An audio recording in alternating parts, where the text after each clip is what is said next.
로마서 91번째 로마서 8장 29절에서 30절까지 말씀입니다. 우리 함께 봉독합니다.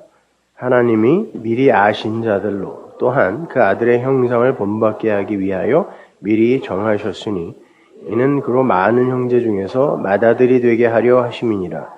또 미리 정하신 그들을 또한 부르시고 부르신 그들을 또한 의롭다 하시고 의롭다 하신 그들을 또한 영화롭게 하셨느니라. 아멘. 개혁주의 신학을 공부하신 분들은 익히 너무나 많이 공부하신 그런 내용들이죠. 그러나 여러분이 알고 있는 그런 내용은 또 아닙니다. 이 부분을 제가 좀 구체적으로 잘 설명해 드리기 위해서 준비를 하다 보니까 양이 너무 많아져서 반으로 나눴어요. 그래서 다음 주에 아마 결론이 날 건데, 그래서 오늘은 조금 깔끔하게 결론이 나지 않는다라고 생각을 하실 분들이 계실지도 모르겠는데, 다음 주까지 한번 생각을 잘 하시면서 한번 들어보세요. 그리고 이 구절들을 한번 계속 한번 음미를 하시면서 읽어보십시오. 제가 병원에 치료를 받으러 갔다가 병원 대기실에 켜놓은 그 TV를 통해서 아주 충격적인 프로그램을 보게 됐습니다. 어떤 케이블 방송에서 제작을 한 프로그램인데, 자기 외모에 극심한 콤플렉스를 가진 여자들을 매주 한 사람씩 선정을 해서 성형외과 의사, 또 양악수술하는 치과 의사, 여러 의사들, 수십 명의 의사들이 집도를 해서 그 여인을 자타공인하는 미인으로 만들어내는 그런 프로그램이었어요. 저는 그 프로그램을 보면서 인간의 의술이 이 정도인가 하면서 정말 깜짝 놀랐습니다. 대한민국 최고예요. 깜짝 놀랐어요. 의사들이 마치 그 face off, 얼굴을 이렇게 똑 떼내갖고 다른 얼굴로 붙인 것처럼, 그런 face off라는 말이 무색할 정도로 이전의 얼굴을 싹 지워버리고 그 이전 사람의 얼굴이 조금도 남아있지 않은 새로운 얼굴을 가진 사람을 매주 탄생시켜요. 그러니까 그거에 참여하려고 수많은 여자들이 줄을 서 있는 거예요. 그리고 그렇게 새로운 얼굴로 재탄생한 여인들은 말할 수 없는 자신감과 자긍심에 자신을 한껏 자랑하며 새로운 삶을 살아요. 괜히 일도 없는데 명동을 돌아다니기도 하고 그런 것들을 카메라로 찍어서 보여주더라고요. 사람 많은데 자꾸 가고 싶은 거예요. 내가 자랑스러운 거예요. 보편적 인간 군상들이 상정해 놓은 그 미의 기준에 달아보아서 거기에 미달이 되었을 때는 한없이 부끄럽고 초라한 삶을 살다가 그 기준에 부합하는 수준이 되자 말할 수 없는 자신감이 생기고 자긍심이 생기더라는 거예요.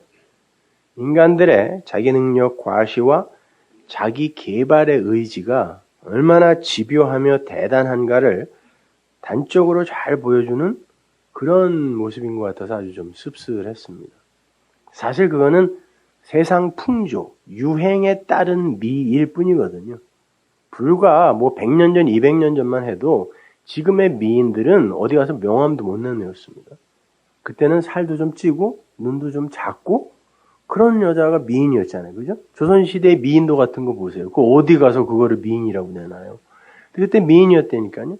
마찬가지예요. 요즘 우리 제자들이 무슨 그런 위대한 탄생이니 어디 이런 노래 경연대회에 자꾸 나가서 제가 그걸 좀 보는데, 노래 잘하는 애들이 너무 많아. 너무 많은데, 그걸 할아버지들한테 들려주면요, 할아버지들이 시끄럽다 그래요.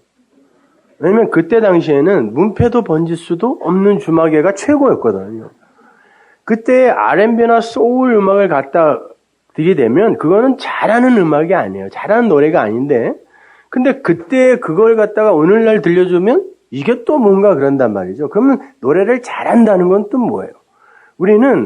우리도 모르게 어떤 세상 풍조에 계속 이렇게 이끌려가는 거예요. 속고 있는 거죠. 한마디로.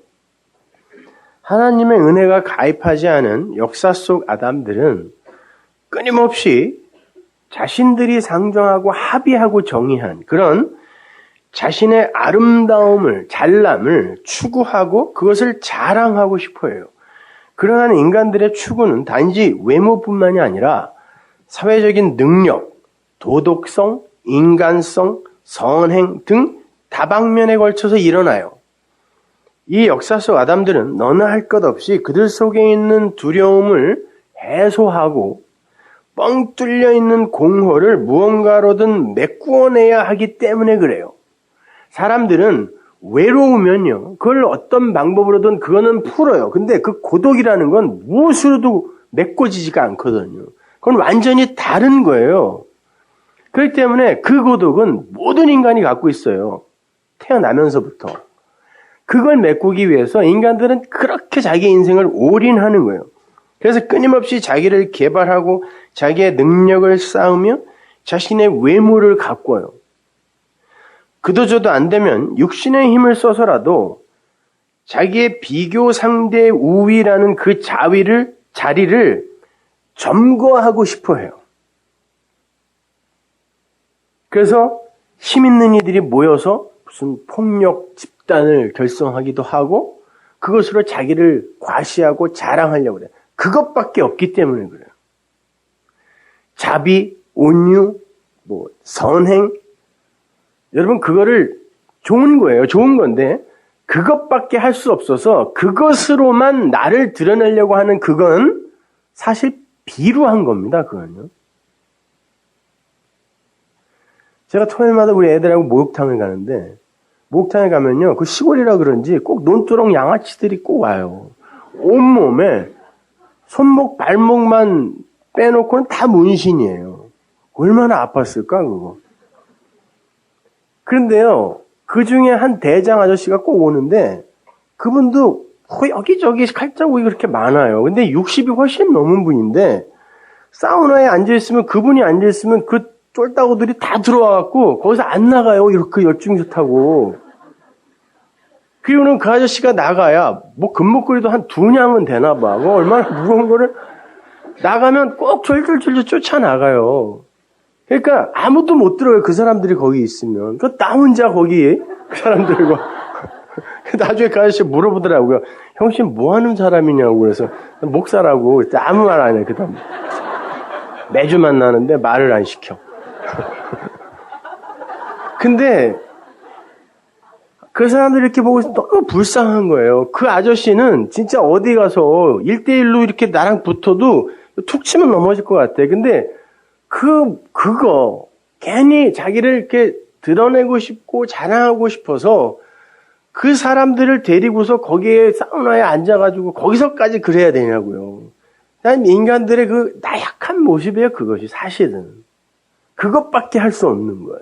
그것밖에. 그러니까 안 무서워해주면 화를 내는 거예요. 사람들은 그러한 그 스스로 강해지려는 시도, 스스로 자랑스러운 자가 되고 싶어하는 그 욕망, 그 스스로의 힘으로 구원에 이르고 싶어하는 그 저질스러운 욕구로 자기의 고민을, 고독을 메꾸려고 해요. 성경은 그걸 뭉뚱그려서 죄에 그래요. 그게 죄래요, 성경은요. 사람들은 신앙생활도 그런 식으로 합니다. 스스로를 열심히 가꾸고 단장하고 성숙시켜서 하나님 앞에서의 당당한 나를 구축하려고 그래요. 그리고는 그것을 나의 구원의 자격으로 삼아요. 스스로. 그리고 그렇게 사는 것이 하나님의 영광을 위해 사는 것이라 스스로 자위하며 살고 있는 거예요. 그들은 입만 열면 하나님의 영광을 위한다고 너스레를 떨죠. 그것이 하나님을 사랑하는 것이며 그렇게 하는 것이 의인의 삶이고 그렇게 하는 것이 하나님께 영광을 돌리는 삶을 사는 것이라고 착각하고 있는 거예요. 나의 정성과 나의 열심 그리고 나의 변화와 나의 성숙이 하나님께 드리는 치성, 최고의 정성이 된다고 생각하고 자신을 가꾸는 거예요. 그리고 자기의 생각에 자신이 그러한 자격이 있는 사람이 되었다라는 생각이 들면 마치 얼굴 뜯어고친 그 여자들처럼 당당한 자신감으로 하나님 앞에 서서 이렇게 당신의 영광을 위해 열심을 부린 나를 이뻐해 주세요. 칭찬해 주세요. 나를 기뻐해 주세요. 라고 요구하고 싶은 거예요. 당신의 기쁨을 위해서 내 몸을 이렇게까지 아름답고 성숙하게 가꾸고 왔으니까 내 사랑을 받아달라는 것입니다. 그게 진짜 하나님을 사랑해서 그러는 거예요? 아니면 자기를 사랑해서 그러는 거예요? 그러한 왜곡된 신앙생활로 치성을 들여는 사람들은 그렇게 해서 성취해낸 충만한 그 자존감과 비교 상대적 우월감에 아주 만족스러워하면서 살아요. 그래서 그들의 열심은 시간이 갈수록 더욱더 치열해집니다. 나중엔 집도 팔아요. 가족도 없어요. 이단들은 그걸 잘 자극해주는 실력들이 있는 놈들이에요. 그게 정말 하나님을 사랑하는 삶일까요?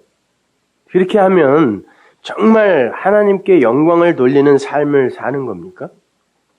아니면 하나님의 사랑과 은혜를 알지 못해서 그분에게서 흘러내려오는 그 사랑과 그 은혜를 알지 못해서 스스로의 힘으로 자신들의 불안감을 해소하고 스스로의 구원을 쟁취하기 위해서 동분서주하는 아담들의 처절한 몸부림일까요? 제가 여러분께 단도직입적으로 묻겠습니다. 여러분은 정말 하나님을 사랑하십니까? 보이지 않는 그리고 본 적도 없는 그분을 정말 사랑하세요? 추측하지 말고 조작해내지 말고 보지도 못했고 본 적도 없는 그 하나님을 진짜 사랑하냐고. 혹시 사랑하고 싶고 사랑해야 했던 주변 사람들에 대한 실망 때문에 보이지 않는 어떤 대상을 사랑의 대상으로 삼아 그 대상의 이름을 그냥 하나님이라고 이름 지어놓은 건 아닙니까? 성경은 인간의 직접적인 하나님 사랑을 불가능이라고 못을 박습니다. 그래서 그러한 인간들의 치사랑을 이웃을 향한 내리사랑으로 확인하라. 그 방법밖에 없으니까 그것으로 확인하라라고 말씀을 하시는 거예요. 잘 생각해 보세요. 주님은 온 율법, 그러니까 온 하나님의 말씀, 그 하나님의 말씀 전체가 하나님 사랑과 이웃 사랑으로 그렇게 완성이 된다라고 말씀하셨어요. 그리고는 그 둘이 정확하게 하나다라고 이야기를 했어요. 그 둘은 같은 거야라고 이야기했어요. 왜 굳이 그런 이야기를 했을까요? 마태복음 22장 36절 보세요. 선생님이여 율법 중에 어느 계명이 크니까? 예수께서 가라사대 네 마음을 다하고 목숨을 다하고 뜻을 다하여 주 너의 하나님을 사랑하라 하셨으니 이것이 크고 첫째 되는 계명이요 둘째는 그와 같으니 내 이웃을 내 몸과 같이 사랑하라 하셨으니 이 두 계명이 온 율법과 선지자의 강령이라. 둘째는 그와 같으니 해서 이 둘째가 듀테로스가 짝이란 뜻이에요. 우리 창세기에서 배웠죠? 샤네. 짝, 듀오 있죠? 듀오에서 나온 단어예요. 짝이야. 이 둘은 그냥 짝이야. 그리고 그와 같으니 이거는 호모에서 나온다. 호모 잘 알죠? 호모. 같은 거다 이 말이에요. 이 둘은 정확히 같은 거야. 이렇게 이야기한다니까요. 하나님 사랑은 이웃 사랑이라는 것을 짝으로 하여 나타난다. 이렇게 이야기를 하고 있는 거예요. 그래서 사도들은 아예 하나님 사랑의 부분을 빼버리고 이야기하기도 했어요. 갈라디아서 5장 14절 보세요. 온 율법은 내 이웃 사랑하기를 내 몸같이 하라 하신 한 말씀에 다 이루었느니라. 하나님 사랑은 어디로 사라졌네? 야고보서 2장 8절 너희가 만일 경에 기록한 대로 내 이웃 사랑하기를 내 몸과 같이 하라 하신 최고한 법을 지키면 잘하는 것이거니와. 아니 아무리 주님이 하나님 사랑과 이웃 사랑은 같은 것, 호모이오스 같은 것이다 라고 말했다 손 치더라도 솔직히 하나님 사랑이 조금 더 가치 있는 것 같이 보이지 않아요? 근데 왜 사도들이 굳이 그걸 다 빼버렸을까요? 인간들은 하나님을 사랑하라라고 하면요, 그걸 즉시 섬김, 드림으로 재해석해버려요. 그래서 선지서에서 너희들이 드림으로 망한다 이렇게 이야기하는 거예요. 언제 하나님이 너희한테 드리라 그랬니? 그 드리라는 건 하나님이 너희에게 주는 것이 무엇인지를 알아먹으라는 이야기 아니었어? 이 이야기 하잖아요. 유한의 인간들이 무한의 하나님을 사랑할 수 있는 방법은 섬김밖에 없어요. 그들의 상식 수준에서 섬김밖에 없어요. 몸이 부서져라 섬겨주는 거예요. 그러면 이걸 사랑이라고 하죠? 라고 우기고 싶은 거예요. 그거밖에 할 수 있는 게 없으니까. 그리고 그 섬김의 도구는 당연히 우리에게 준 게 하나님 말씀, 성경밖에 없으니까 율법이에요. 율법으로 자신을 담금질해서 인간 중에 인간이 됨으로 해서 아주 이쁜 여자 중에 이쁜 여자가 되어서 하나님이 기뻐하신 자녀로 거듭나고 싶어하는 거예요. 그게 아담들의 자기 구원 프로젝트예요. 근데 실제로 그렇게 여자들이 이뻐지고 싶은 게 진짜 남편을 위해서예요? 아니면 자기를 보는 다른 이들을 위해서입니까? 자기 위해서예요. 자기 섬김이라니까요. 그걸 성경이 그걸 우상 숭배라 그래요. 그래서 주님께서도 십계명을 다시 풀어주실 때 하나님 사랑의 부분인 위에 5계명은 아예 말씀도 안 했어요. 이건 니네 거 아니다. 근데 이거를 어떻게 할 수 있는지는 가르쳐 줄게 그래놓고 6계명부터 이야기를 하세요. 그걸 넷으로 이야기를 해주세요. 살인하지 마, 간음하지 마, 거짓 증거하지 마. 이걸 다 알아서 제대로 니들이 이해하고 흘려주면 그걸 사랑이라 그래. 그러면 너희는 온전한 거야. 이렇게 이야기한다니까요. 하나님은 오히려 그러한 방식의 섬김의 사랑을요, 네가 어찌 나를 대적하느냐라고 이야기를 하세요. 재밌지 않아요? 구약시대에 수많은 하나님을 섬기겠다고 하는 이들이 성전에서 식음을 전폐하며 그 하나님을 섬겼어요.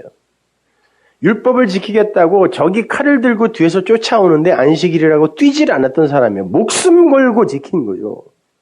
근데 하나님이 그들을 향해서 뭐라 그러냐면 너가 왜 나를 향하여 그 사랑을 부어? 그걸 뭐라 그러냐면 너가 왜 나를 대적해? 그런다니까요. 네가 내 사랑을 받았으면 돌아서서 흘리라는 거예요. 그게 여러분 성전에서요. 제물을 여기다 두고 여기서 그 죄사함을 원하는 제사를 드리러 오는 이들이 있죠. 그럼 제사장이 여기에 서서 제사를 드렸습니다. 하나님은 원래 율법은 제사장이 여기서 제사를 드리죠. 그죠? 여기서 이 제물을 여기다 놓고요. 요 사람들과 요 제물을 자기가 안수해서 연결을 시켜요. 그리고는 요 죄를 여기다가 전가한 다음에 요걸로 하나님께 태워서 받으세요라고 드리는 게 제사였어요. 근데 하나님은 선지자들을 보내서 내가 언제 너희 보고 이런 제사 드리라 그랬어? 라고 이 마당에 가서 전하라 그래요. 그러면 이 제사장들은 어떻게 해야 되냐? 원래 정말 중보의 역할을 하는 사람들은 이 제사가 무슨 의미인지 알아서요. 이리로 넘어가서 여기에 지성소가 있으니까 하나님을 등지고 이리로 사랑을 흘려보내야 되는 거예요. 그런데 여기에 서서 같이 드려버리면 하나님이 니들이 왜 나를 마주보고 있어? 라고 하고 왜 니들이 나를 대적해? 라고 했다니까요. 그래서 보세요. 여러분 천간 지지라는 거 있죠. 그죠? 10간 10이지.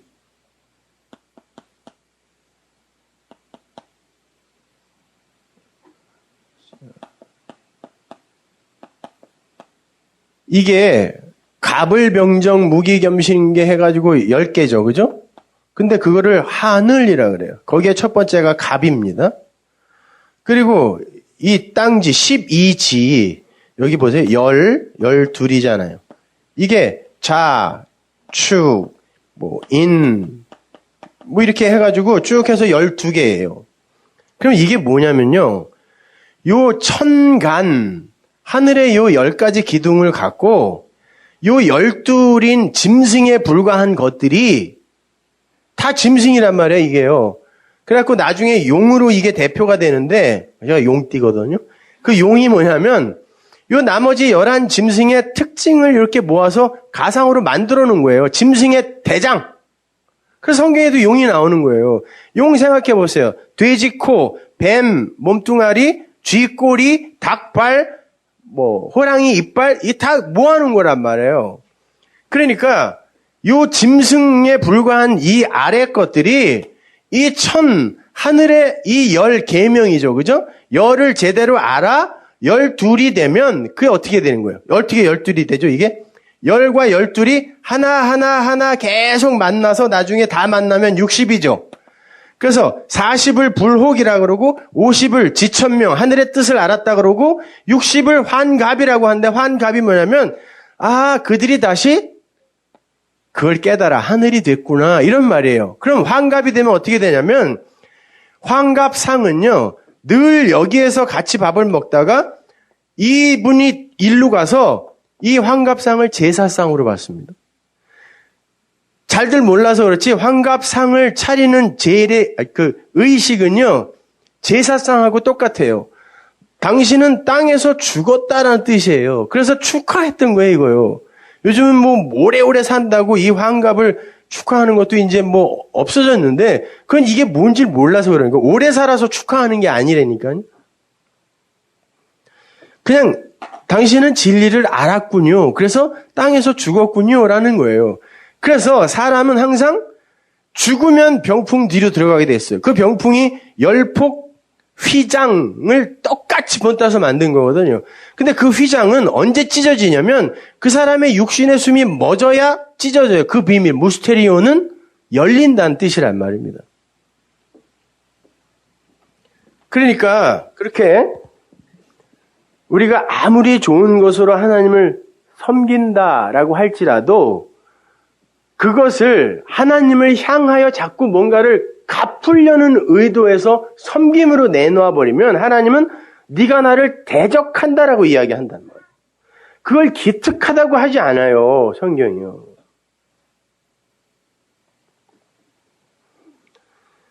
우리가 아무리 우리가 가진 것 중에 최고의 좋은 것, 거기에는 내 몸도 들어가 있다고 쳐요.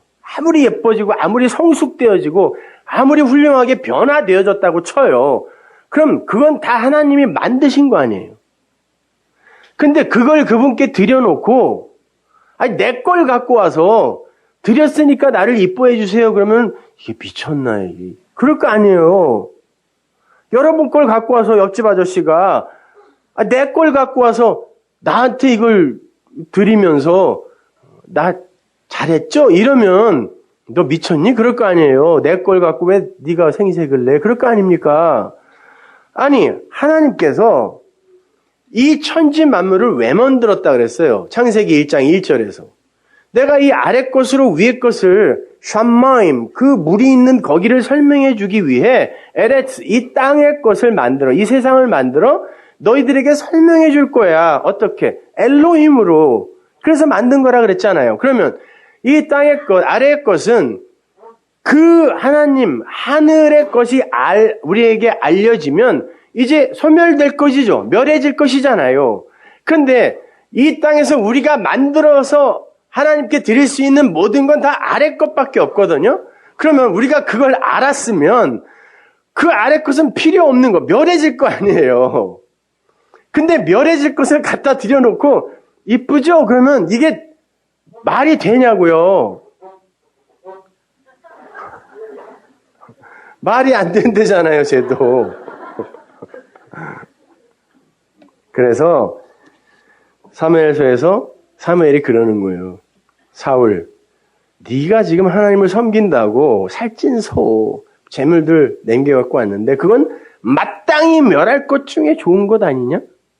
그럼 마땅히 멸할 것 중에 좋은 것, 그걸 하나님이 받고 기뻐하실 것 같아?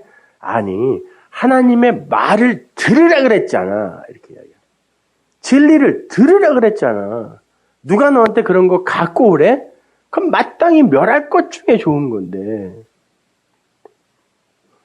생각해보세요. 성전 안에 제단에서 드려지던 제물이 우리가 하나님께 바쳐야 할 것을 모형으로 주신 겁니까? 아니잖아요. 하나님께서 친히 당신을 위하여 당신으로 드릴 그 제물을 그 번제단 위의 제물로 보여주신 거잖아요. 우리한테 드리라는 게 아니라 물두멍에서 우리 보고 거기서 깨끗이 씻고 오라는 거예요? 아니면 내가 하늘의 물, 그 말씀으로 너희를 깨끗이 씻겨서 내 백성으로 만들 거야. 새 언약에 이게. 그걸 보여주기 위해 물두멍을 준 거예요. 후자죠. 진설병, 내가 하늘의 떡, 그 만나, 말씀, 진리로 너희를 먹일 거야. 그러니까 나에게 받아 먹어라 라고 주신 거예요? 아니면 내가 배고프니까 떡 좀 바쳐라 라고 준 겁니까? 성전의 모든 건 하나님이 우리에게 주실 것을 그려놓은 거지, 니들이 나한테 갖다 바쳐야 할 것을 내가 이렇게 모형으로 준다라고 준 건 하나도 없단 말입니다. 그러면 그 성전 안에 그것들, 그 차서, 뒷댐이 된 그것들을 글로 적어준 게 성경이니까 우리는 그럼 그 성경을 갖고 하나님을 섬기려고 애를 써야 돼요. 하나님이 나를 섬겨주신 그 진리의 내용이 무엇인지를 알려고 애를 써야 돼요. 그런데 성경을 갖고 예배당에만 오면 뭘 그렇게 그냥 갖다가 바치려고들 하는지 말이죠. 몸뚱아리, 자기의 몸뚱아리까지 바치려고 한다니까. 하나님이 그거 대적한다 그랬단 말이에요. 자기를 대적한다.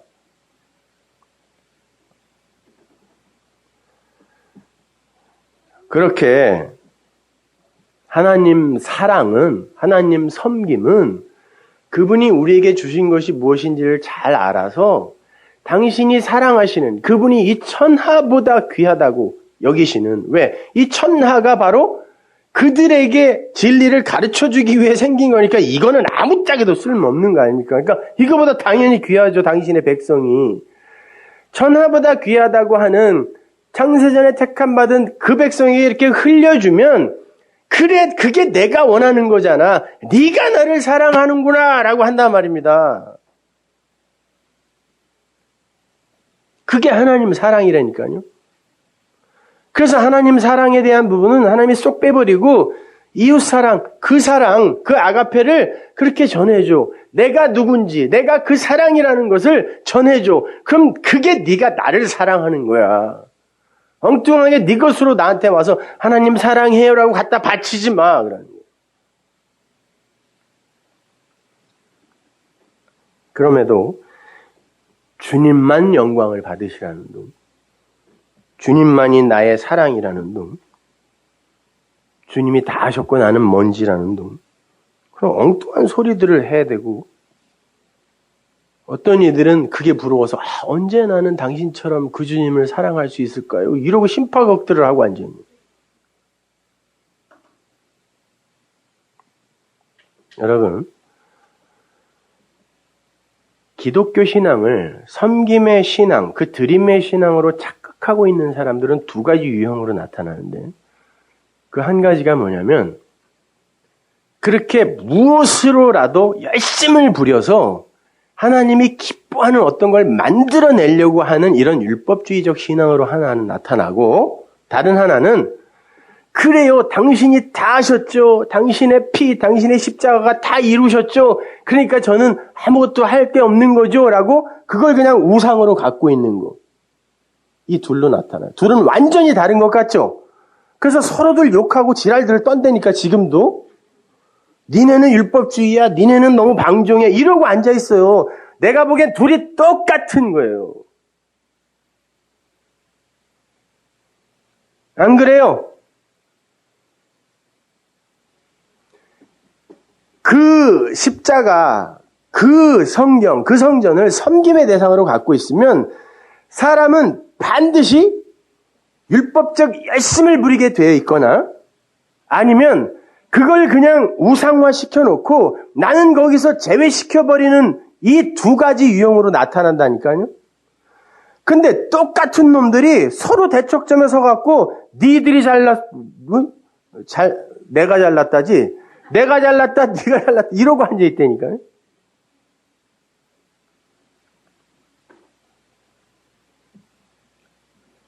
주님이 다 하셨고 나는 먼지에 불과하다는 것을 인정하는 게 틀렸다는 말이 아니에요. 그러니까 나는 그 십자가 그 주님을 섬기는데 기념하는 데에 머물겠습니다. 이게 잘못됐다는 거예요. 그건 내 밖에 우상이라니까요. 그거는. 내가 그 주님이 하신 일의 진리를 마음으로 알았다면 그 예수와 그의 하신 일은 섬김과 기념의 대상으로 길이길이 보존할 것이 아니라 성경에서 나오는 너희들이 뭐 성찬식 하면서 나를 기념하라 이건 다 기억하라예요. 뭘 기념해요? 기념을 하기에는. 내가 무슨 의도로 그걸 하라고 그랬는지 꼭 기억해라는 말이지 나를 기념해 이런 말 아니라니까요. 뭘 기념해요?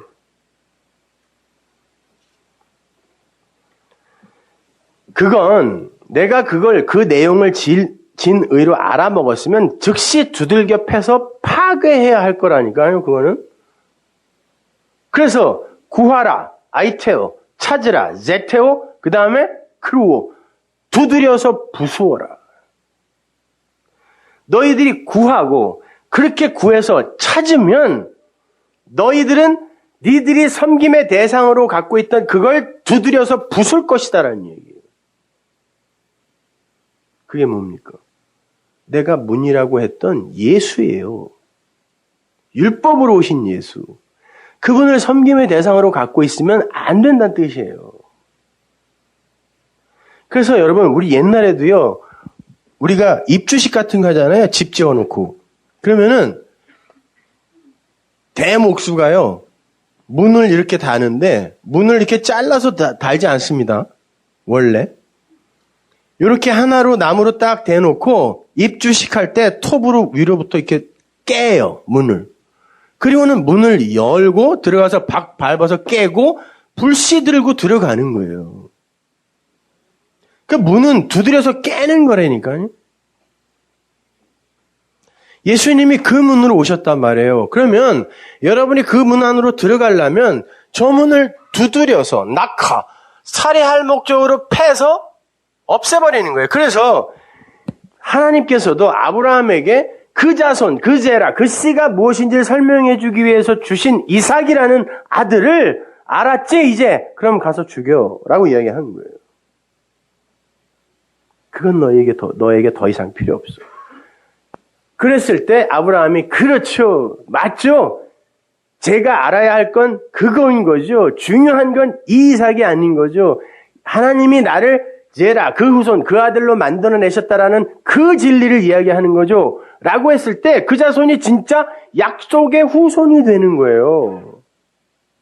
그걸 죽여야.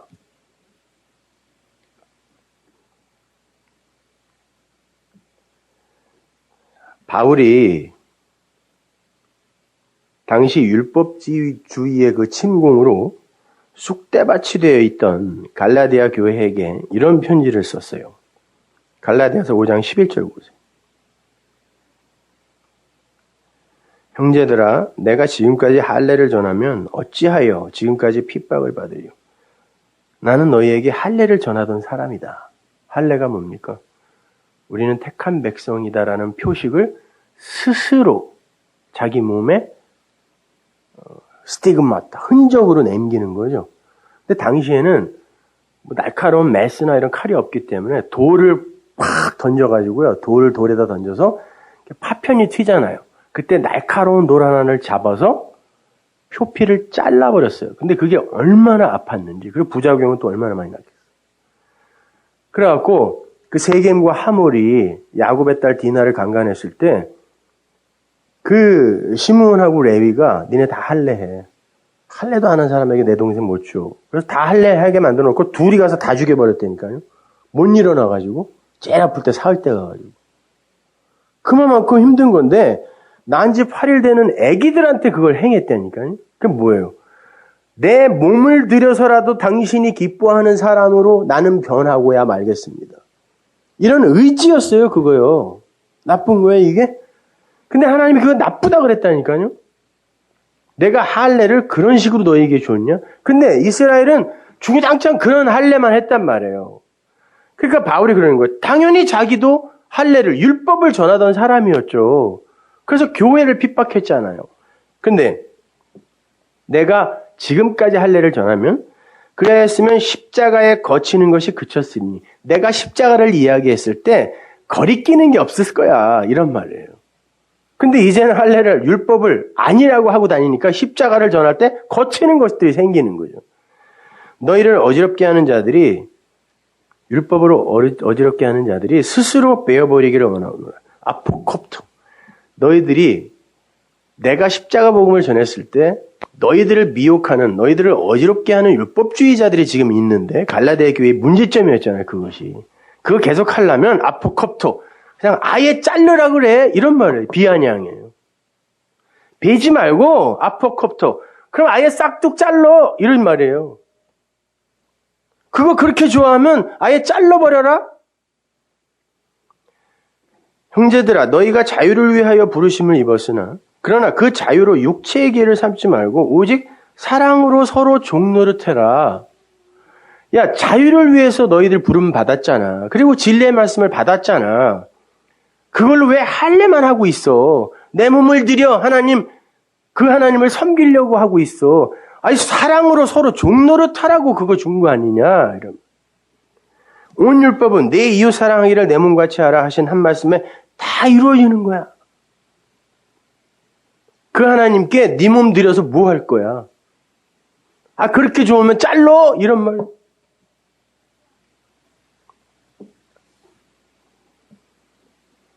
그게 진정으로 하나님을 사랑하라는 거예요. 사랑하는 거라는 거예요.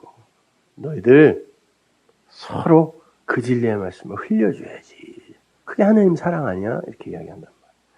고린도전서 13장 3절. 내가 내게 있는 모든 것으로 구제하고, 이 푸소미조, 먹을 것을 공급하다는 뜻이에요.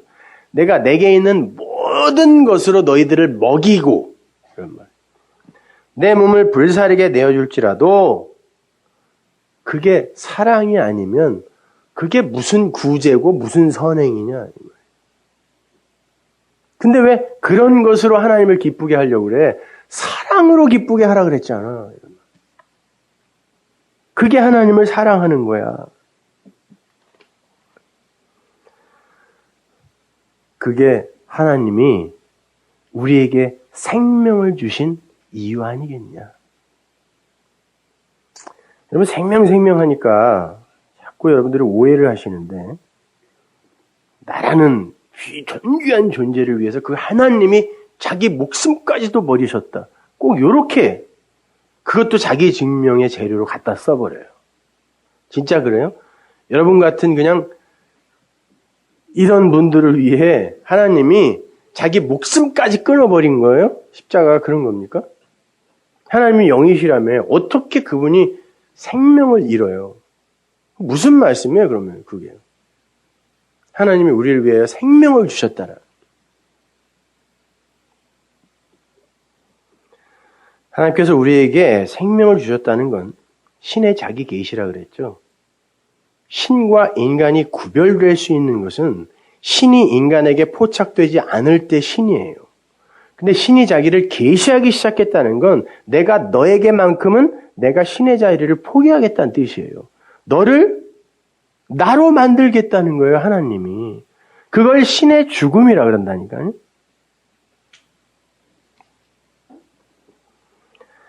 성경은 예수 안에 생명이 있다 그러죠. 예수님은 뭐라 그러냐면 내 말이 영이요 생명이다 그래요. 그러면 그분 안에 있던 그 진리의 말씀이 생명이란 뜻입니다.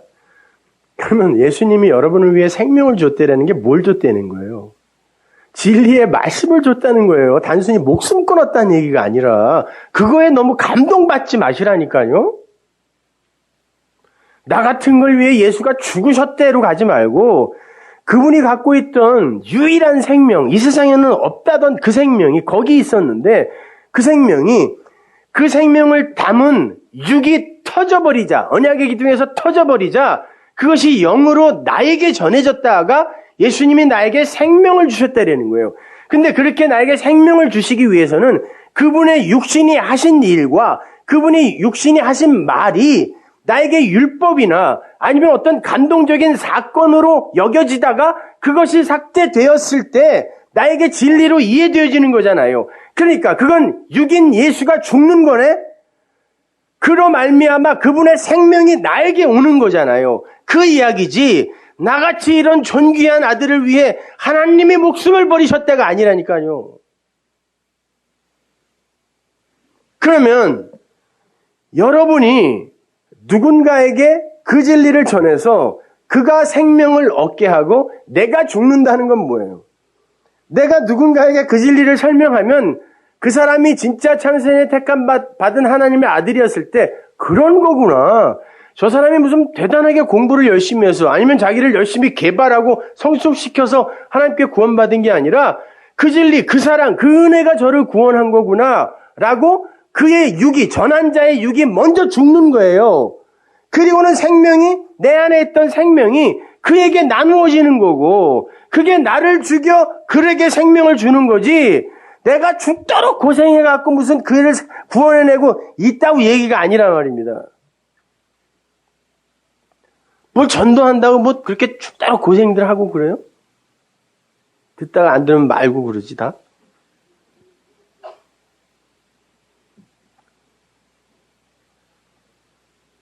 우리 주님은 그렇게 당신의 육적 공생애를 삭제당하신 분이에요. 그분이 이 땅에 오셔서 수많은 기적을 베푸셨고 수많은 표적을 행하셨고 많은 말씀을 던지셨어요. 진리로 던지셨는데 그리고 십자가에서 순환당하시고 죽기까지 하셨는데 그 사건이 육적 공생애와 그 예수가 아무도 구원 못했단 말입니다. 그렇잖아요. 그러면 그것이 삭제되어야 그것이 의미하던 진리가 영으로 침투해 들어올 거 아니에요. 그게 예수의 죽음이라니까요. 그러니까 여러분은 이 역사 속에서 뭘 훌륭한 이름을 남기기 위해 뭘 구축해 가는 게 아니라 그걸 오히려 삭제당하는 거예요. 그리고는 그 말씀이 일을 하시는 그 기적의 현장에 그냥 증인으로 서는 거예요. 대단한 그런 존재들이 아니란 말입니다, 우리가. 그렇게 예수의 육이 삭제되고 그분의 공생의 전체가 그냥 삭제돼 버리고 아무도 못 구했으니까 그분이 이제 그 진리로 살아나시자 진리의 영으로 살아나시자 많은 열매들이 맺히기 시작했죠. 그러니까 그분이 우리에게 이렇게 붙어서 죽으신 그 죽음은 우리에게 이렇게 제라 씨를 심어놓고 죽으신 죽음이었단 말이에요. 마찬가지예요. 우리도 그러한 길을 가게 돼 있어요. 그게 주님이 아버지를 사랑하시는 사랑이었어요. 예수님이 하나님을 어떻게 사랑했어요? 이 역사 속에서. 잘 생각해 보세요. 어떻게 사랑을 해야 돼요? 그 하나님을.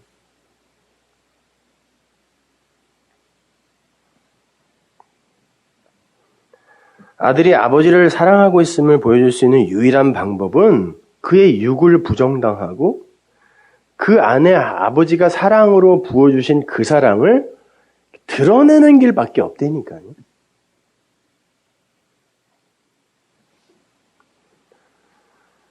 그러니까 우리가 하나님 아버지를 사랑하고 그분께 영광을 돌릴 수 있는 유일한 길도 역시 그 방법밖에 없는 거예요. 그래서 예수님이 이 땅에서 내가 아버지를 사랑한다라는 말을 딱 한 번밖에 안 하셨어요. 많이 하신 것 같죠? 아니요. 아버지가 나를 사랑하신다 그랬지 내가 아버지를 사랑한다라는 말은 딱 한 번밖에 안 했어요. 언제? 십자가에서 죽을 때요. 내가 아버지를 사랑해. 그러니까 그 아버지 뜻대로 죽을 거야. 이 말할 때 딱 한 번 했어요. 무슨 말이에요? 내가 진리를 담은 그릇으로서 깨지게 되면 그 아버지가 내 안에 담아놓은 진리가 많은 열매가 되어 씨가 되어 당신의 택한 아들들에게 들어갈 거야. 이게 내가 아버지를 사랑하는 유일한 길이야. 거기서 딱 한 번밖에 얘기 안 했어요. 요한복음 14장 31절 보세요. 오직 내가 아버지를 사랑하는 것과 아버지의 명하신 대로 행하는 것을 세상으로 알게 하려 함이로라. 일어나라, 여기를 떠나자. 주님이 아버지를 사랑하는 것이 아버지의 뜻대로 행하는 것으로 나타난다, 이런 말이에요.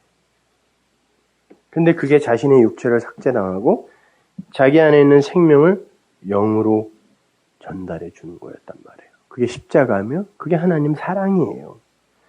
근데 그 사랑은 아버지로부터 흘러 내려온 사랑이었죠. 주님은 그 사랑을 흘려 보내준 것뿐이에요. 이게 이웃사랑, 하나님 사랑이란 말이에요. 요한복음 15장 9절 보세요. 아버지께서 나를 사랑하신 것 같이 나도 저희를 사랑하였으니 나의 사랑 안에 거하라. 잘 보세요. 아버지의 사랑이 나에게 흘러내려온 것처럼 나도 저희에게 이 사랑을 흘려 보내줬대요. 그런데 그 사랑을 받은 자가 어떻게 되나 보세요. 요한복음 10장 17절. 아버지께서 나를 사랑하시는 건 그건 이런 말이야. 내가 다시 목숨을 얻기 위하여 목숨을 버리는 거. 이를 내게서 빼앗는 자가 있는 것이 아니라 내가 스스로 버리니라. 여러분, 내가 스스로 목숨을 버린다는 게 무슨 말입니까? 여러분, 레위기에 보면 죽음은 절대, 시체는 절대 만지지도 말고 가까이 하지도 말라 그러죠. 그때 그 죽음이라는 말이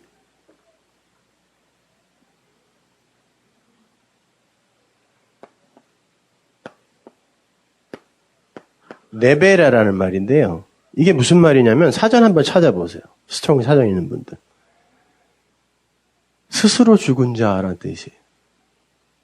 죽음이라는 단어 자체가. 그럼 스스로 죽는다는 게 무슨 말이에요? 지금 주님도 자기가 스스로 죽는다. 자살? 자살 한번 생각해 보십시오.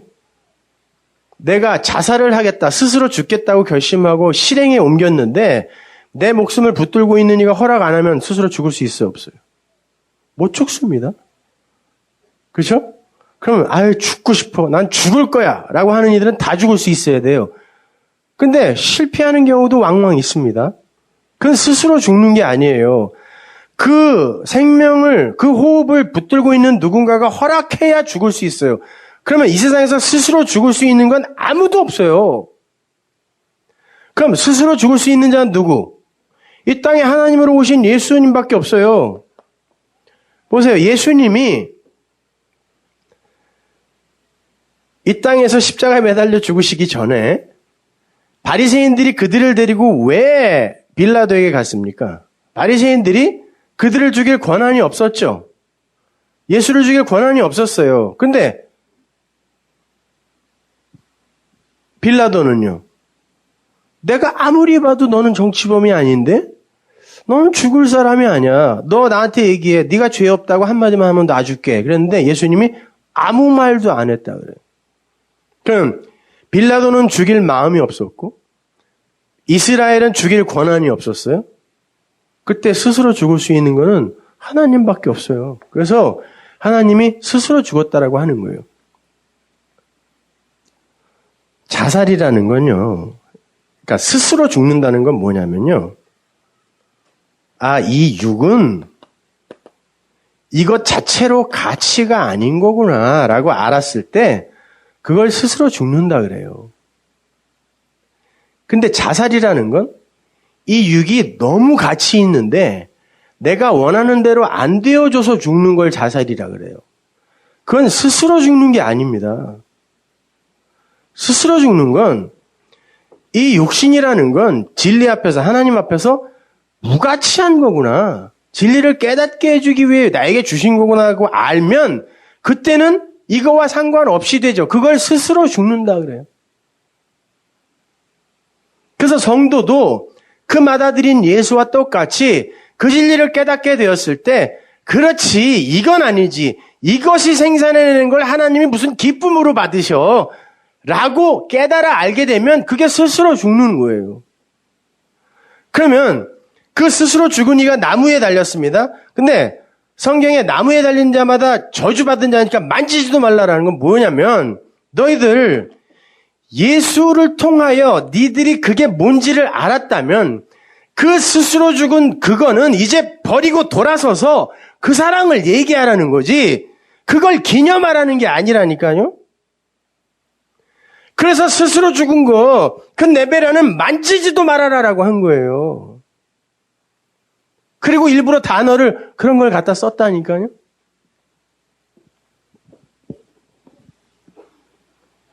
요한복음 15장 12절 보세요. 내 계명은 곧 내가 너희를 사랑한 것 같이 너희도 서로 사랑하라 하는 이것이니라. 그러면 어떻게 해야 돼요? 우리도 스스로 죽어. 진리를 전하면 우리는 당연히 스스로 죽게 되는 거예요. 이건 아무것도 아니란다라는 것을 스스로 이야기하는 거니까. 뭐라 그래요? 사람이 친구를 위하여 자기 목숨을 버리면 이에서 더 큰 사랑이 없는 거야. 이게 다 그런 얘기라니까요. 친구를 위해서 그냥 목숨도 버리고 뭐 희생해라 이런 말이 아니라.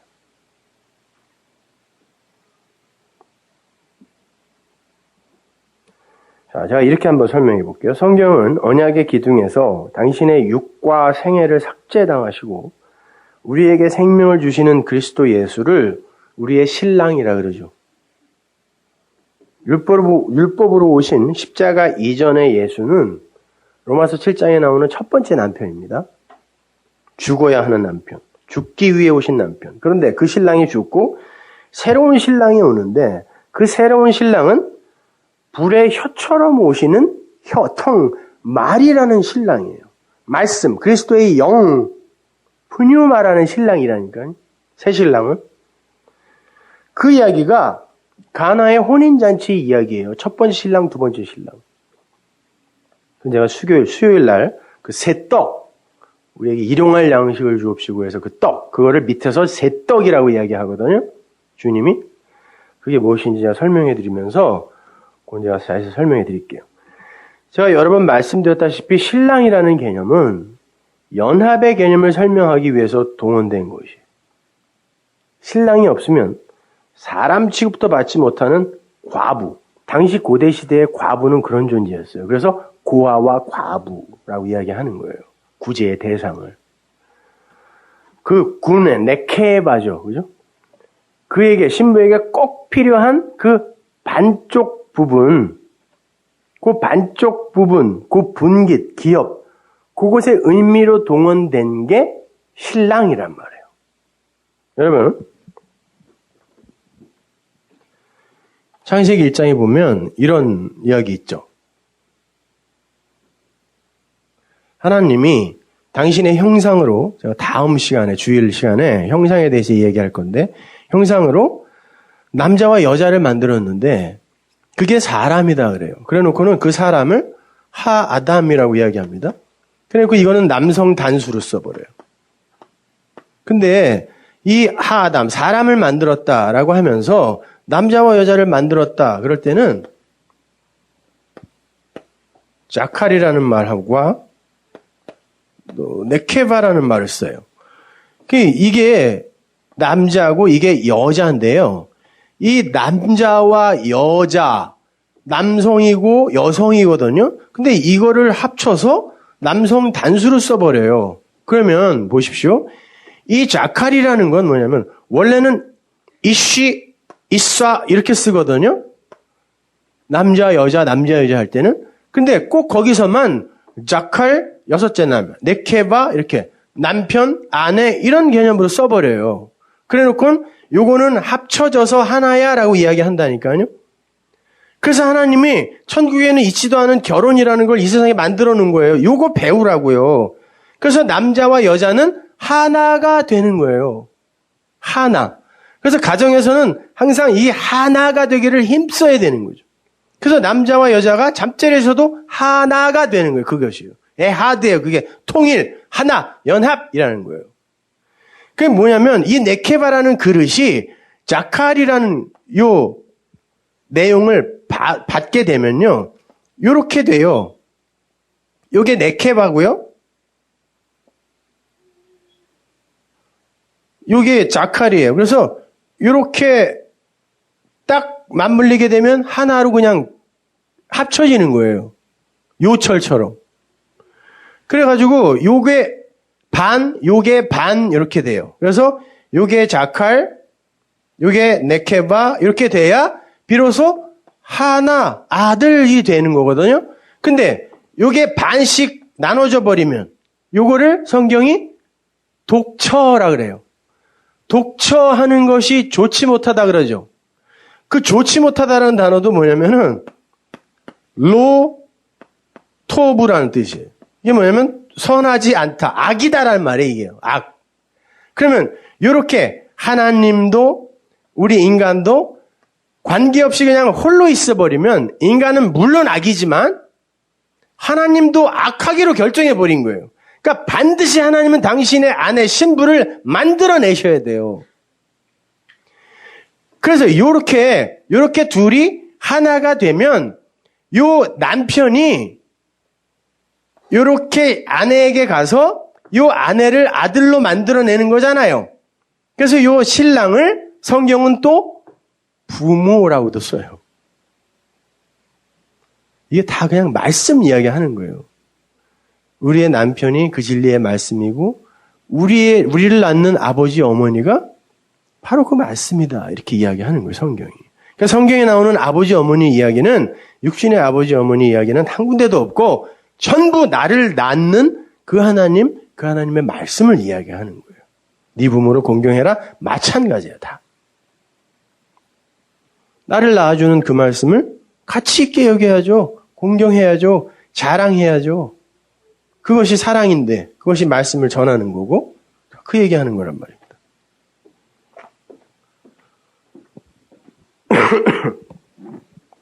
자, 아무튼 이렇게 신랑이 신부와 연합을 하게 되면 그 존재가 아들이 돼요. 비로소 그에게 생명이 부어지게 되어서 아들로 탄생이 되는 거예요. 그러니까 신랑에 의해 신부가 아들로 탄생하는 거죠. 따라서 신랑은 그 여자를 아들로 만드는 반쪽이 되는 거예요.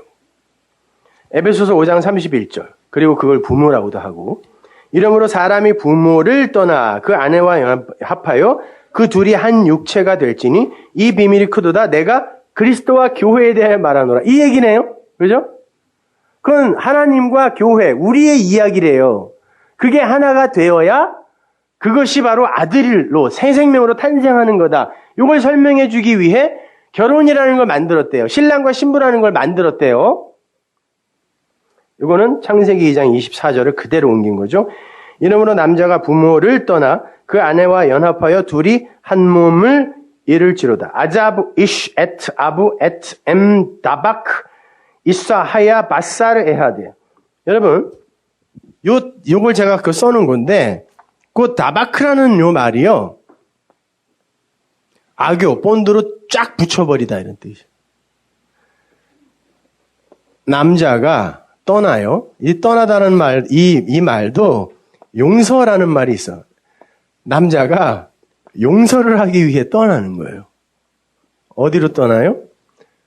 에트 아부, 아버지예요. 에트 엠이 아버지와 어머니로 전치사 에트 아버지와 어머니로 이쉬 여자에게 가서 딱 붙어버려요. 어떻게? 아까 얘기한 것처럼 요렇게 딱 붙어버리니까 어떻게 된다고요? 바사르 에하드. 에하드는 우리 창세기의 첫째 날에서 배웠죠. 에하드가 뭐라 했어요? 첫째 날이.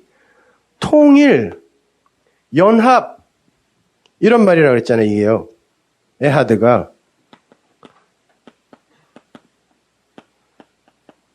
그게 연합이야. 이런 말이에요. 남자가 뭐 부모를 떠나가지고 여자와 한 몸이 되니까 절대 시댁에는 가면 안 돼. 이런 말이 아니라 떠났으면 그만이지 이런 말이 아니라 아버지와 어머니로 우리 주님이 우리에게 떠나오셔서 붙어버리는 거예요.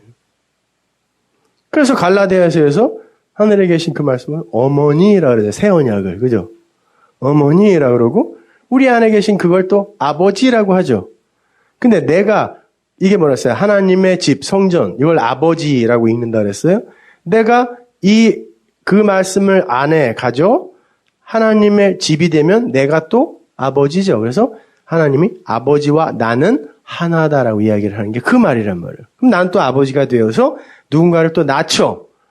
그래서 바울이 디모데 보고 내 아들! 내 아들. 내 아들. 내가 그 말씀으로 낳은 아들. 이렇게 이야기하는 거예요.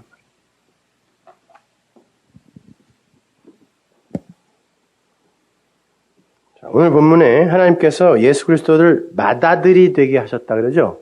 그 맏아들이라는 건 이렇게 생각하셔야 돼요. 그분이 최고의 아들, 우리는 그냥 있으나마나한 아들 이런 말이 아니라 맏이 첫째 건 항상 그 나머지 것들의 대표로 오는 거거든요.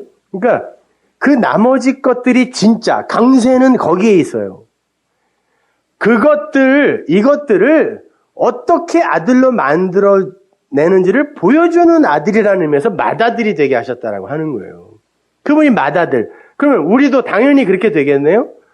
네. 우리 안에 진리가 있으면 우리는 그렇게 존경받고 이런 존재가 되는 게 아니라 우리 안에 있는 그 말씀이 찬송을 받는 자가 되는 자이기 때문에 내가 그 언약의 기둥에서 파괴되는 거란 말이에요.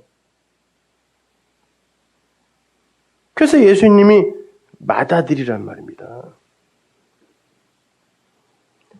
이렇게 말씀은 아버지요 어머니예요. 나를 아들로 생명으로 낳을 수 있는 유일한 부모. 진짜 생명으로 낳는 거. 그 진리의 말씀이란 말이에요. 그런데 성경은 그 진리란 씨를 가진 이들을 성령이 거하는 하나님의 성전인 줄 알지 못하느냐 그러잖아요. 그럼 우리에게 하는 거예요. 우리가 아버지가 되어서 또 그 사랑을 이렇게 전해주는 거. 그걸 아버지 사랑입니다. 아버지 사랑. 그 엉뚱하게 자기가 하고 싶은 거 해놓고 내가 하나님의 영광을 드러냈다 이렇게 말씀하시면 절대 안 되는 거란 말입니다. 그래서 그 말씀대로 너는 아들로 낳아져라. 그 말을 십계명에서 이렇게 쓰는 거예요. 출애굽기 20장 12절. 네 부모를 어머니 아부와 아버 어머니 공경해라. 나타내라. 영화롭게 하다. 오늘 본문에 나오죠. 그죠? 우리를 영화롭게 하셨다. 독사하죠. 그 단어가 이 단어예요. 네 부모를 공경해. 카바드. 영화롭게 해. 너를 낳은 그 말씀, 그걸 드러내. 나타내. 이런 말. 자랑해.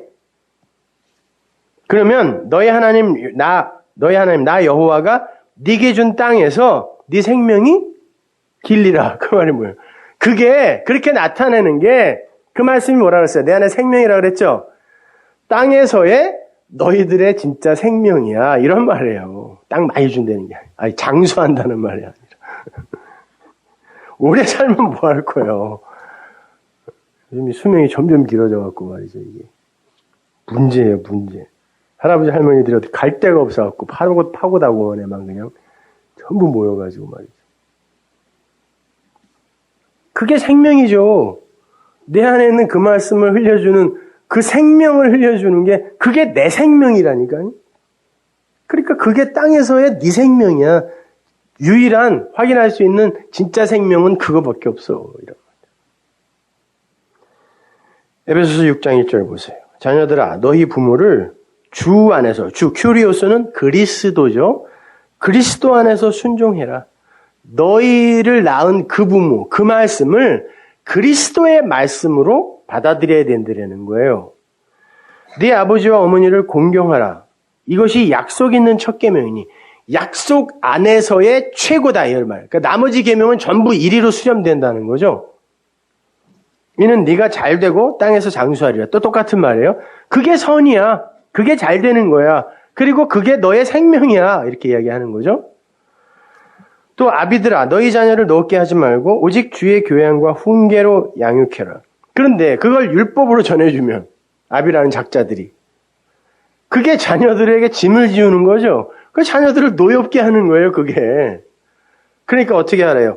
주의 그리스도의 교양과 훈계로 그들을 양육해라 그러는 거예요. 그들을 노엽게 하지 말고 짐으로 힘들게 하지 말고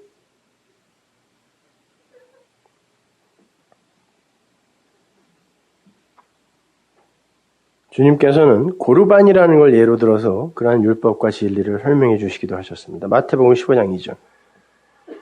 당신의 제자들이 어찌하여 장로들의 유전을 범하나이까? 여기서 유전이 파라도시스, 전통적인 율법이라는 거예요. 유대인들의 전통적 율법. 그 유전을 범하나이까? 떡 먹을 때 손을 씻지 아니하나이다. 여러분 떡 먹을 때 손 씻어라는 율법에 있습니다. 왜요? 그 떡을 먹을 때 너희들이 깨끗해져 있지 않으면 너희들은 그 떡 못 먹으라는 의미에서 그렇게 준 건데 얘네들은 손만 씻고 있었던 거예요. 대답하여 가라사대 너희는 어찌하여 너희 유전으로 하나님의 계명을 범하느냐. 하나님이 이르셨으되 네 부모를 공경하라 하시고 또 아비나 어미를 회방하는 자는 반드시 죽으리라 하셨거늘. 너희들 그게 부모 공경하는 거냐? 그게 너희들 낳는 그 말씀을 제대로 이해하고 지금 열심히 그 부모 공경하는 거야? 그건 부모 회방하는 거야. 그 말이에요. 너희는 가로되 누구든지 아비에게나 어미에게 말하기를 내가 드려 유익하게 할 것이 하나님께 드림이 되었다고 하기만 하면 내가 드려서 나에게 유익하게 될 것을 내가 드리기만 하면 그게 그 아버지가 원하는 거 아니야? 이렇게 이야기한다는 거예요. 보세요. 갑자기 떡 먹을 때 손 씻는 이야기에서 여기까지 아버지 어머니 이야기까지 왜 오겠냐고요. 이게. 율법의 이야기를 갖고 주님이 그건 진리로 이해해야지라고 말씀하시는 거란 말이에요. 그 부모를 공경할 것이 없다 하여 너희 유전으로 하나님의 말씀을 폐하는도다. 너희들이 그걸 갖다가 그냥 들여버리는 걸로 너희들의 손이나 씻는 걸로 그렇게 이해를 하고는 너희들은 그 부모를 공경할 필요가 없다라고 이제 더 이상 그게 말씀의 전부지라고 한다면 너희들은 죽은 목숨이다. 외식하는 자들아 이사야가 너희에게 대해 잘 예언하였도다. 일렀을 때 이 백성이 입술로는 나를 존경하되 마음은 내게서 멀구나. 사람의 계명으로 교훈을 삼아 가르치니 보세요. 사람의 계명 율법이지 뭐예요 이게. 도덕윤리 이걸로 가르치니 나를 헛되이 경배하는도다 하느니라. 헛되이 드리는 예배가 얼마나 많으냐고 하시고 무리를 불러 이르되 듣고 들어 그리고 깨달아. 이렇게 듣고 깨달아. 손만 씻지 말고. 그렇게 자기 안에 들어와서 자신을 아들로 낳아주는 부모로서의 말씀을 마음으로 간직한 그 상태를 의라고 하고 그 부모를 자랑하고 전해주는 것이 영화롭게 하는 것, 독사조예요. 그게 오늘 본문이에요. 오늘 본문 30절 다시 돌아가 보세요. 또 미리 정하신 그들을 또한 부르시고 부르신 그들을 또한 의롭다 하시고 의롭다 하신 그들을 또한 영화롭게 하셨느니라. 미리 정했다라는 건 하나님께서 당신의 나라 울타리를 미리 쳐놓으셨다라는 의미예요. 그 프로 이전이라는 전치사와 호리조라는 동사의 합성어거든요. 그 호리조가 울타리를 치다, 결정짓다, 경계짓다, 경내 이런 말이에요. 그렇게 하나님은 당신의 백성들을 경내에 두셨어요. 그래서 이스라엘에게 진짜 중요했던 게 뭐였냐면요. 성전이 아니라 성벽이었어요. 그래서 스룹바벨이 바벨론에서 돌아오자마자 재건한 게 성전 아닙니다. 성벽이에요. 성벽은 뭐냐면 하나님께서 당신의 택한 백성들을요. 이렇게 예루살렘 성벽을 둘러 쳐놓고 이 밖은 이방, 물론 상징적인 거죠. 여기는 하나님의 백성이라고 이야기를 했어요. 그래서 그들은 이걸 되게 중요시 여겨가지고 이게 무너지면 이것부터 그냥 지워버렸단 말이에요. 미리 정하셨다라는 게 그런 말이에요. 하나님은 당신의 백성들을 이미 이 울타리 안에 넣어놓으신 거예요. 창세 전에. 그래 놓고는 이 울타리 밖으로 내보내시는 거예요. 이 울타리 안으로 말씀 의지하여 들어오라고. 그래서 성경에 보면 나와라 들어가라 똑같은 데인데 그런 말 많이 하시죠. 이런 것들로 이해를 하셔야 되는 거예요.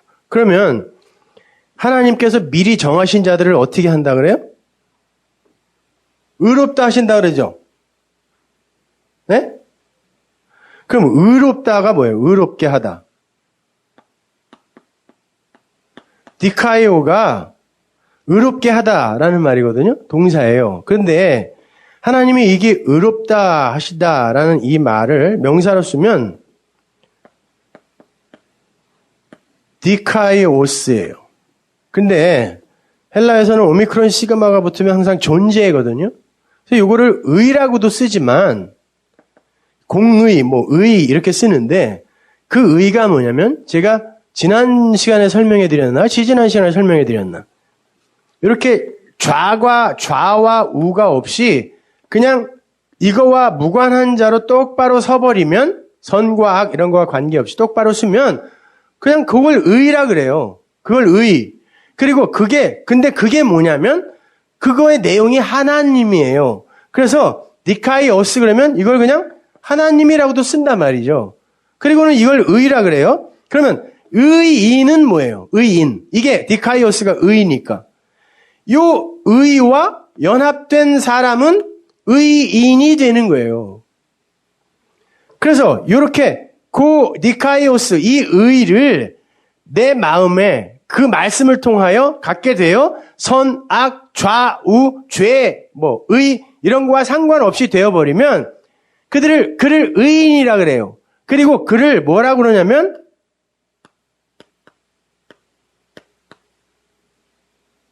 니카이오수네라 그래요. 많이 들어보셨죠? 그죠?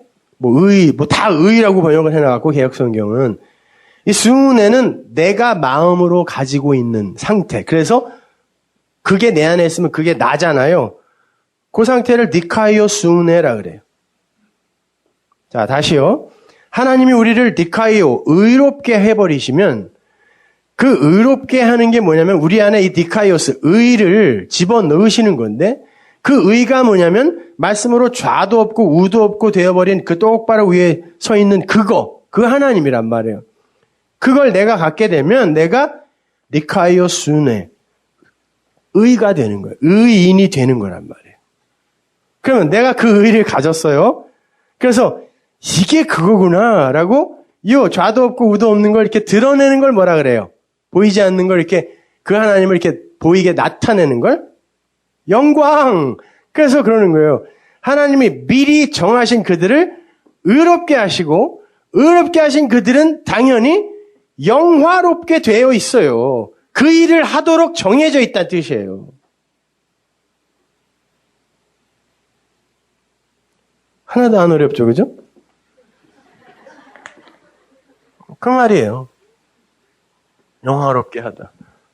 좋은 말은 아니에요. 여러분은 이제 죽었다고 복창해야 된다는 말이에요.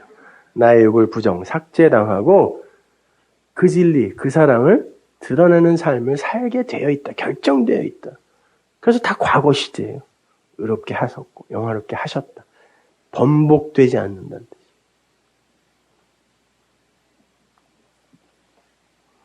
우리가 이렇게 말씀을 공부하고 전하고 하면 그래도 자기가 그래도 조금은 자기를 자랑하고 싶잖아요. 그죠?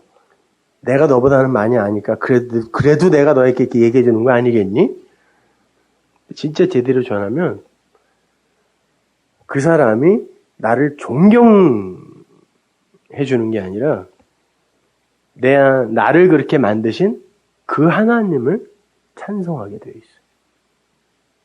그래야 돼요. 대신에 그가 열심히 노력하고 한 거는 치하를 해줘야죠. 고생했다고. 너무 물러봐갖고 말이죠. 이렇게 목사의 권위가 너무 없어, 이 교회는.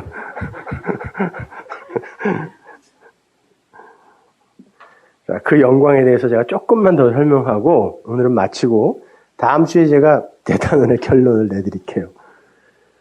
하나님의 백성들이 나타내야 할 영광은 지금까지 설명해드린 그 진리의 말씀을 흘려내는 것과 그 진리의 말씀이 옳음을 드러내기 위해 부인되는 그 자기 육신으로 이렇게 축약이 되는 거예요. 그게 독사조예요.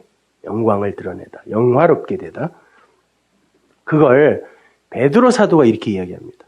베드로전서 1장 23절. 너희가 거듭난 것이 썩어질 씨로 된 것이 아니요 썩지 아니할 씨로 된 것이니 하나님의 살아있고 항상 있는 말씀으로 되었느니라. 우리가 거듭난 것, 안옷된 위로 다시 난 것은 썩는 것으로 된 게 아니라 썩지 아니할 하나님의 말씀으로 됐대요. 그리고는 그걸 씨라 그래요. 씨. 너희에게 씨가 있다고 이야기해요. 그러므로 모든 육체는 풀과 같고 그 모든 영광이 풀의 꽃과 같으니 풀은 마르고 꽃은 떨어지되 오직 주의 말씀은 세세토록 있더라 하였으니 너희에게 전한 복음이 곧 이 말씀이라. 자, 그 말씀이 씨로 내 안에 들어오게 되면 두 가지 일이 일어난대요. 베드로가 지금 무슨 일이래요? 내가 풀이래요. 풀이 마르고 꽃이 떨어진다 그래요. 그래 놓고는 말씀만 세세토록 있다 그래요. 내가 너희에게 전한 복음이 씨인데 그 씨가 너희에게 들어가면 너희의 육신이 마르고 너희의 꽃이 떨어진다 그래요. 이 떨어진다라는 말도 스스로 떨어지다라는 말이에요. 스스로 죽다. 그럼 그 꽃은 당연히 누구? 나에게 붙은 예수예요. 제가 다음 주에 설명해 드리겠지만 성경은요. 풀이라는 개념을 씨가 없음이라는 뜻을 써요. 진짜 풀이 씨가 없나요? 잔디도 씨 있어요. 그런데 굳이 그런 개념을 성경이 동원해서 써버려요. 풀, 씨가 없다. 그러면 근데 여기서 뭐라 그래요? 풀은 우리라 그래요. 그죠? 육신이다. 그럼 내가 풀이면 나는 씨가 없네요. 근데 그 앞에서 지금 뭐라 그래요? 하나님이 우리에게 씨를 주셨다 그래요. 그러면 풀이 씨를 갖기 위해선 뭐가 있어야 됩니까? 사과나무를 심었어요. 그래서 이게 봄에 잎사귀가 나고 이제 파릇파릇 나무가 살아납니다. 근데 씨가 생기려면, 열매가 생기려면 꽃이 피어야 되죠. 꽃이 피고 그 꽃이 떨어지면 씨방이 생기고 그 씨방이 열매가 되는 거거든요. 그럼 씨가 생기려면 반드시 꽃이 있어야 돼요. 근데 성경이 예수님을 뭐라고 부르냐면 들의 꽃이라 그래요. 사실 샤론의 꽃이라고 이렇게 기록해 놓은 성경은 없어요. 구절은. 근데 이 들이 샤론이니까 그러니까 샤론 스톤은 들의 돌이에요. 하여튼 머리가 돌이라고 그러더라고요. 이름을 그렇게 반석이라고 지은 건가? 광야의 돌. 그러니까 그 꽃이 들이라는 거는 물이 없고 씨가 없는 곳이다라는 또 상징이니까 이 꽃이 이 풀에 와서 붙는 거죠. 나중에 제가 로마서 갖고 또 한번 설명해 드릴 텐데 그때까지 좀 참아보세요. 꽃이 풀에 붙어버리면 당연히 씨가 생기게 되어 있어요. 근데 씨는 반드시 꽃이 떨어져야 돼요. 스스로 떨어지게 돼요. 떨어져야 씨가 생기고 거기에서 생명이라는 열매가 생기게 되어 있어요. 요거를 성경이 뭘로 설명해 주냐면 무화과로 설명해 주세요. 무화과라는 건 꽃도 아닌 것이 과일도 아닌 것이란 뜻이에요. 꽃이 없이 과일만 있다 이런 말도 아니에요. 사실은요. 무화과라는 건 그 열매가 그거 자체가 꽃입니다. 열매가 아니에요. 그건요. 그래서 열매 없는 나무의 대표로 무화과가 쓰인 거예요. 그 안에 그 바삭바삭 씹히는 게 꽃 암술 수술의 수술 머리란 말이에요. 수술을 씹어 먹는 거예요. 그래서 무화과는 그냥 심어 놓으면 지만 커져요. 이만하게. 우리 인간들하고 똑같은 거. 나누기 싫어하고 지만 커지는 거. 지만을 위해서 하는 거. 무화과예요, 그게. 꺾꽂이로 항상 번식을 시켜줘야 돼요. 누군가의 손이 닿아줘야 된단 말이죠. 그러니까 이 무화과는 씨도 없고 꽃도 없는 것이 열매인 척하는 그런 나무예요. 근데 창세기에 보면 아담과 하와가 창세기에는 동산에 나무가 있었다 그래놓고 그걸 단수로 써버립니다. 분명히 우리는 뉘앙스로 생명나무, 선악과 2개 정도는 있어야 될 것 같잖아요. 그래서 한문에서도 숲을 님자를 나무 2개를 쓴단 말이죠. 선악과 생명나무. 아니에요. 원문을 보면 나무 하나라고 써 있어요. 그럼 나무는 하나밖에 없었어요, 거기에. 상징적인 거죠. 그러면 그 나무에는 열매가 맺혀 있었어요. 근데 그러니까 따먹었겠지. 아담과 하와가요. 그죠? 그걸 따먹고 금방 자기가 부끄러운 존재라는 걸 깨닫고 하나님을 탄핵한 거죠. 왜 나를 이렇게 만들었어요? 옷이라도 입혀놔야지. 이렇게. 그게 선악 구조 속에서의 아담들이라는 거죠. 그런데 뭐라 그러냐면 그들이 무화과나무 잎사귀로 띠예요. 띠 원래. 진리의 띠를 지들이 마음대로 해 입었다. 치마를 해 입었다 그래요. 그래놓고 그 나무 뒤로 숨었다 그러죠. 그러면 뭐예요? 선악과라는 건 열매도 아닌 것이 열매인 척하는 무화과나무 같은 거다라는 거예요. 그리고 너희들은 고작 그거의 잎사귀로 니들의 부끄러움을 가리려고 할 텐데 그것으로 내 앞에 부끄럽지 않게 올 수 있을 것 같아? 라는 걸 성경 전체가 보여주는 거거든요. 그러니까 이렇게 꽃도 없고 열매도 못 맺는 이것을 하나님께서 포도원에 심으시고 내가 너에게서 반드시 내가 포도송이를 딸 거야. 이렇게 얘기해요. 성경을 보면. 어떻게 그게 가능하냐고. 포도원에다가 무화과를 심는 것도 이상한데 내가 기다린다. 열매를 따고 말 거야. 라고 이야기한단 말이죠. 그러니까 이건 우리 얘기하는 거예요. 그러니까 이런 씨도 없고 열매도 없는 것에 꽃이 갖다 붙어 그것이 떨어지면 다른 말로 우리가 진짜 씨를 받게 되면 그의 수는 떨어지는 꽃이 돼야 되는 거예요. 나에게 늘 10,000개 피어 있으면 안 돼. 그건 조화예요. 인간들이 조작해낸 예수. 근데 우리는 그분을 기억에서 지우는 걸 너무 불경스럽게 생각해. 그래서 늘 살려놓는다니까? 그럼 그분은 여러분에게 안 죽은 예수예요. 그러면 늘 여러분은 희생제사를 다시 드리게 되어 있단 말이에요.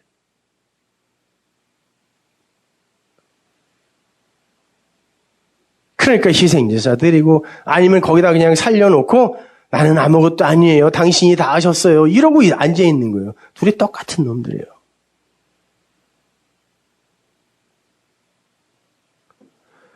그런데 중요한 건 우리의 영광이 모든 영광, 사람의 안트로포스라는 단어가 여기는 생략되어 있는데 원문에 들어있어요. 사람의 모든 영광은 이 꽃 같아. 그런다고. 어떻게 된다는 거예요? 여러분은 씨 심고 떨어져 죽으란 뜻이에요. 그게 우리에게 나타나는 독사조, 영광이란 뜻입니다. 제발 끝나지 않았으면 좋겠다라는 이 표정. 희망사항입니다. 다음 주에 계속 이어서 결론을 맺죠. 기도하겠습니다. 하나님 은혜를 감사합니다. 아버지 하나님, 저희들은 그렇게 떨어지는 꽃으로 하나님의 영광을 나타내기로 되어 있는데 하나님 앞에서 활짝 핀 만개한 꽃으로 하나님을 기쁘게 해드리겠다라고 이렇게들 분주하게 살고 있습니다.